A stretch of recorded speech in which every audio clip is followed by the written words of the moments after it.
of course, the major loss is the society as a whole. It happens rarely, it does happen, that someone writes a book of uncompromising intellectual insight that breaks out into the general public. When you look at, Gödel, Escher, Bach, that's right. and the Zen and the Art of Motorcycle Maintenance, The Closing of the American Mind. These are books that must have astonished the publishers, because the folk wisdom of American publishing is you can't sell books in philosophy to the American public if you put a $20 bill inside each book. The belief is Americans are just violently allergic to philosophical thinking. I don't think that's true, but Celestine Prophecy was number one for like 60, 70 weeks. That's right. Come on. It's another example. Well, and the Carlos Castaneda books. And in different ways, these particular writers found a strategy for cracking through the narrowness, the cultural envelope of what the general public was willing to accept and what it could understand. In some ways, they do have their particular perspective to peddle. They're not conveying, they're not discharging full, comprehensive philosophical understanding in the process.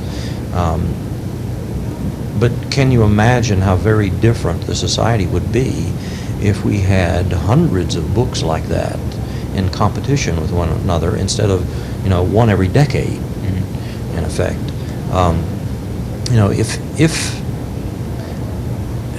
I persist in the belief that there are, of course, lively and agile minds receptive to those kinds of issues. The problem is they're so disorganized, they're not accessible by ordinary means of promoting books and circulating them to bookstores and so forth.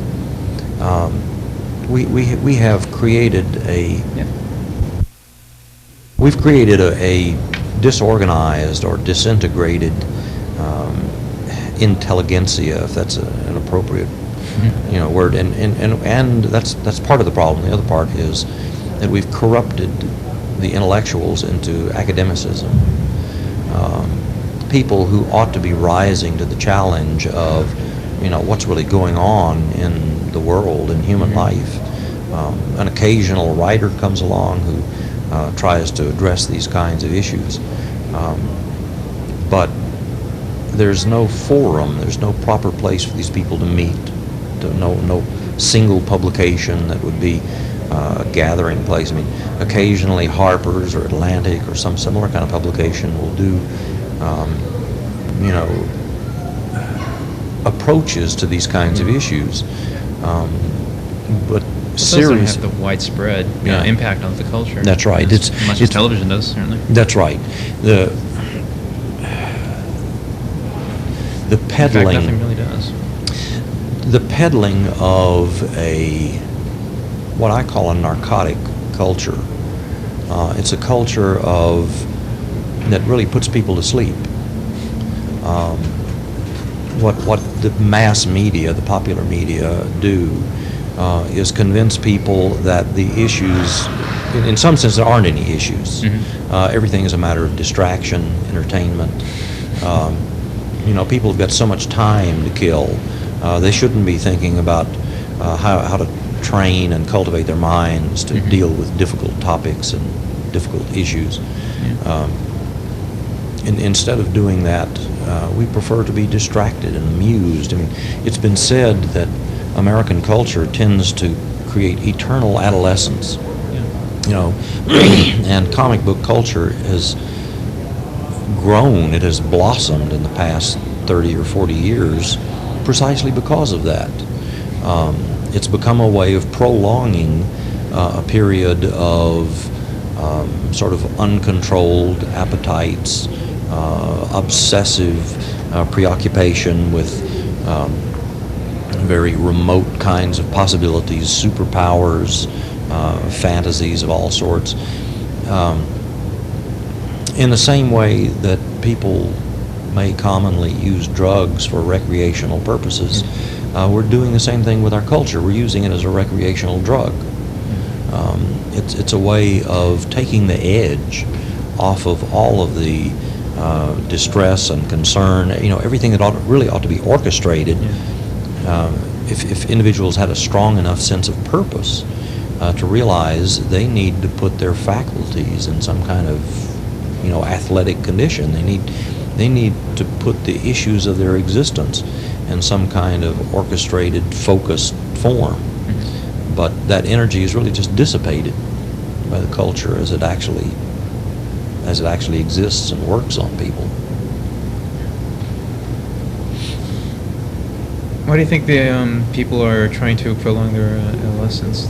It seems to me if people haven't fulfilled their childhood roles after a certain point, I don't think this culture is.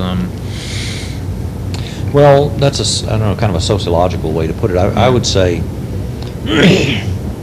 the issue is really, it's profoundly existential, and for this very reason, I found those 19th century thinkers, sharper and sharper for their implications the more I've gone back and looked at them. Adolescence is a period during which human beings, in their self-understanding, their self-images, are in a state of nebulous potentiality. Their whole life lies before them as something that just hasn't resolved into a definite form yet. Well, that resolving, of course, is precisely what has all the bite to it. It's an unpleasant business, coming to terms with limitations, finitude, mortality, the whole roster of existential issues.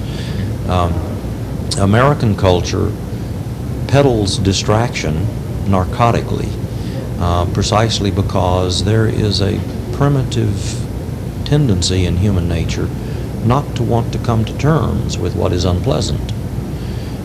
If you try to live out your life in terms of what is appetizing, pleasing, seductive, etc., etc., eventually you get a kind of a world that's like a confectionery shop. It's just full of sweetness, and it's kind of a sucrose overdose of too much pandering to people's appetites. The existentialists don't play very well in American culture. I'm astonished how many students say, boy, this stuff is pessimistic.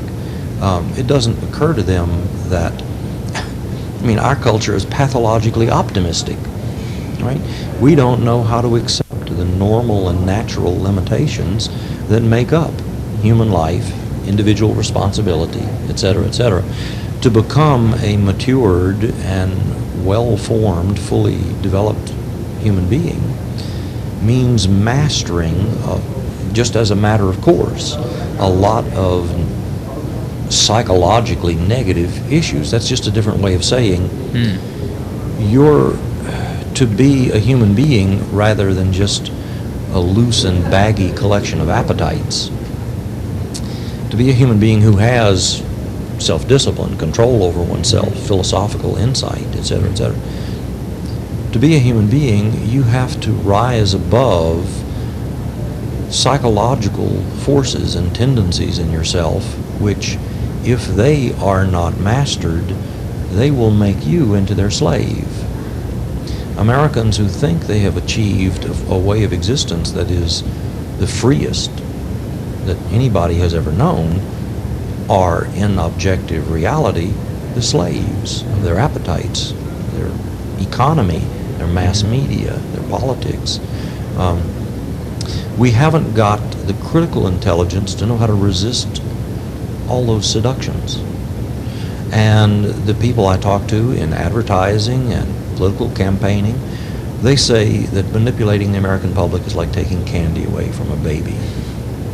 We're just sucker bait.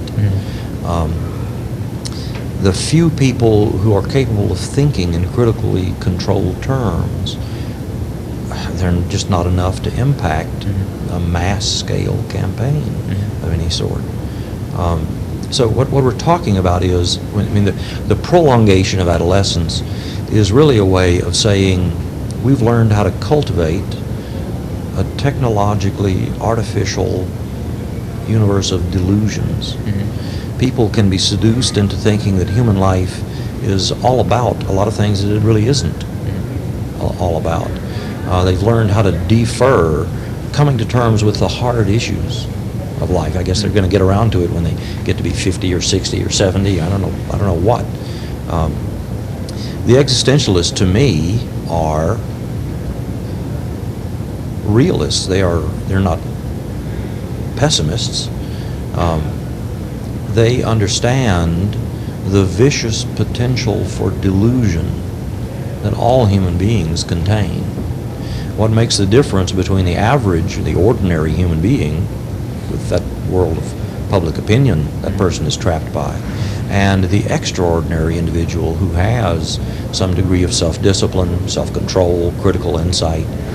What makes the difference between these two is some individuals have learned how to overcome the psychological unpleasantness of disrupting one's own delusions and illusions.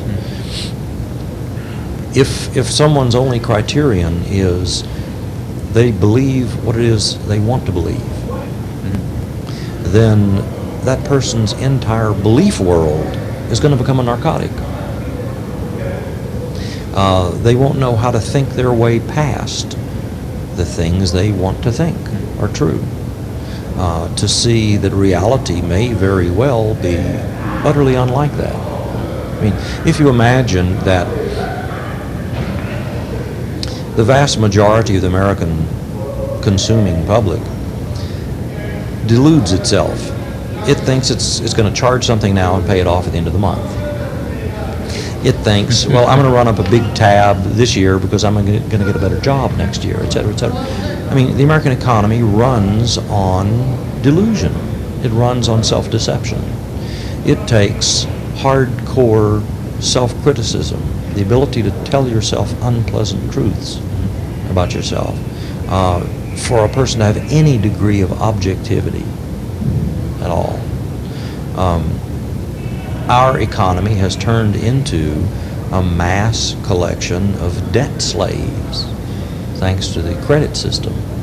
That's just the economic reflection of the lack of self-discipline, the lack of self-criticism, the inability to take a sober look at what is really the case and what is really probable. By deferring payment, by taking the bite out of paying cash for things. I mean, here's a very graphic example of the way our culture has learned how to feed a narcotic predisposition in our economic psychology. I mean, you could say the same thing concerning popular culture, television, politics. I mean, Congress has created the equivalent of that credit card never land in terms of the national debt. We never have to grow up. We never have to pay this off. We'll pass it on to the next generation. I mean, it's a dilemma so pathetic and so pathological. It's distressing that it's so widespread. You know, the individuals, I know individuals who are monastically scrupulous about debt, credit, charging, etc. But even in their cases, their morale is seriously undermined by the fact that it's not going to, I mean, they're like a drop in the ocean. It's not going to make a serious, they're going to wind up paying the bills that everyone else can't pay. This is what happens, of course, already with our credit card system. But